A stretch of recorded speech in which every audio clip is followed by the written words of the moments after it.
Olá, amigos, bem-vindos ao Daily Devotions, o devocional diário da AD Gravataí, a nossa igreja, a nossa família, e comentando neste dia os capítulos 43 a 45 do profeta Isaías, de forma muito clara, abreviada, mas motivando você, leia a Bíblia, né? Procure nela alimentar sua alma e perceber, né, o relacionamento que Deus sempre desejou e busca para o ser humano, né? E é muito especial nesses capítulos aqui porque Deus está, né, se revelando, Deus que tem o controle de tudo. Ainda que os homens, né, nas nações, enfim, eles têm as suas capacidades de decidir, de poder atuar dentro dos seus, vamos dizer, valores e princípios, né, da alma. Eles então tomam as suas decisões, mas Deus, na verdade, ele usa cada um conforme o seu momento, para aquilo que ele designa, né? E aqui então ele se mostra, mostrando o Deus que era, né? E o que há de vir. Pois ele fala nesse texto que ele é o Deus que abriu o mar e fez o povo passar a pés enxutos, né? Abriu caminho no mar e trouxe o exército de Faraó para morrer afogado naquele mar, né? Libertando assim Israel da escravidão. Sendo assim, ele então se coloca diante de uma atitude totalmente nada lógica ou até mesmo razoável da idolatria. E ele aborda esse tema pelo profeta, né, dizendo, bom, eu sou o primeiro e o último, não há outro Deus. Quem é semelhante a mim? Que faça o que eu fiz desde os tempos antigos.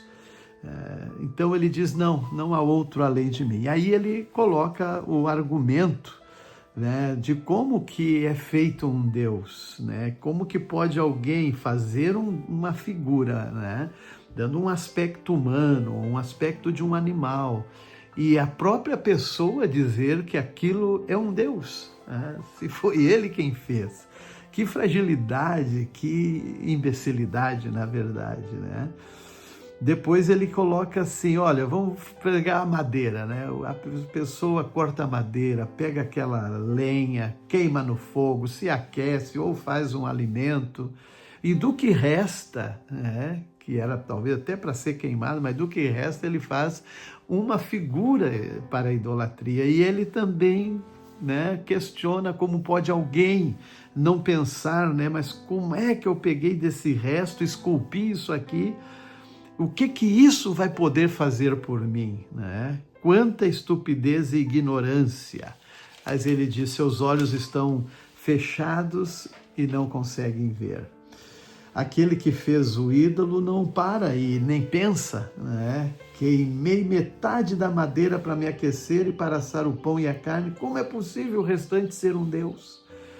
É isto que o profeta está anunciando, pregando, inclusive para o próprio povo de Israel, que por vezes era tentado a se abraçar em algo palpável, porque o Deus de Israel, revelado, né, por Abraão, o progenitor, é o Deus cuja adoração é em espírito e é em verdade, um Deus que tem todo o poder nos céus e na terra.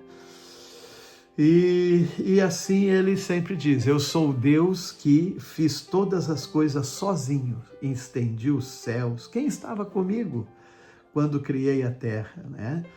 Eu acho linda essas expressões, a gente viu no livro de Jó quando leu, né? Muitas dessas reflexões.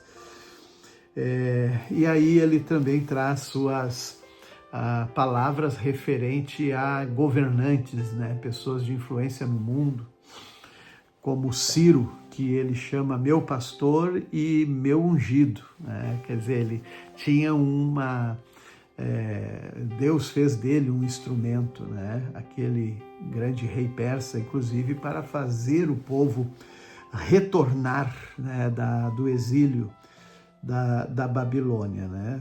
do Império Medo-Persa. E ele diz: irei à sua frente, Ciro, e tornarei planos os montes, quebrarei os portões de bronze, destruirei as trancas de ferro. Aí está dizendo para que o povo viesse, né? Maravilha, é lindo demais essa palavra profética de Isaías, né?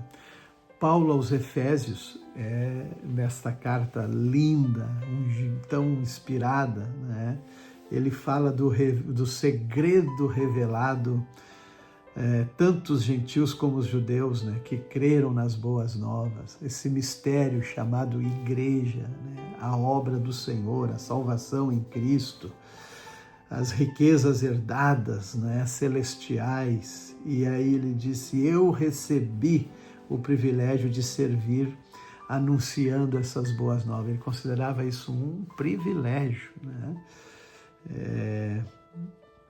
Ainda ele se refere, mesmo que ele se achava o menos digno, né, de todo o povo santo, por esse privilégio de levar essas boas novas aos gentios, né, tesouros infindáveis, né, que não passava na mente do apóstolo Paulo, né, sobre as riquezas eternas, e fazer os gentios virem para dentro desta salvação, essa graça disponível em Cristo. E aí ele sabe que a igreja naqueles dias passava por muitas provações, né? Muitas pessoas a ponto de desistir, desanimar, e a palavra das epístolas era ânimo, coragem, vamos adiante, tem coisa muito maior, tem coisa muito mais sublime, e dizer: não desanimem por causa das minhas provações. Como um homem tão espetacular, tinha também tantas provações, mas ele animava os irmãos, né, para compreender a largura, o comprimento, a altura e a profundidade do amor de Cristo. É algo quase que incompreensível realmente, né? Mas não é para compreender nem para explicar, mas ele diz que vocês experimentem esse amor, ainda que seja grande demais para ser inteiramente compreendido. Só experimente, viva, tenha essa aproximação, experimente. É isso que nós devemos de fazer, né? E o Salmo 68, né, ele é lindo também quando ele afirma assim que Deus é o Pai dos órfãos, defensor das viúvas. Esse é o Deus cuja habitação é santa. Tem pessoas importantes, tem pessoas que são honradas, né? Mas quem se importa às vezes com um órfão? O que será desse órfão? Uma viúva, às vezes sem até amparos naquela época, mas esse era o Deus que ele olhava para o ser humano, para dar a ele dignidade. Deus dá uma família aos que vivem só, liberta os presos e os faz prosperar. Agora, os rebeldes, porém, ele faz morar em terra árida. É sério, né? E aqui nós vamos ler um texto, né, que a gente encontra também referências no Novo Testamento: quando subiste às alturas, levaste muitos prisioneiros. Recebeste dádivas do povo, até mesmo dos que se rebelaram contra ti.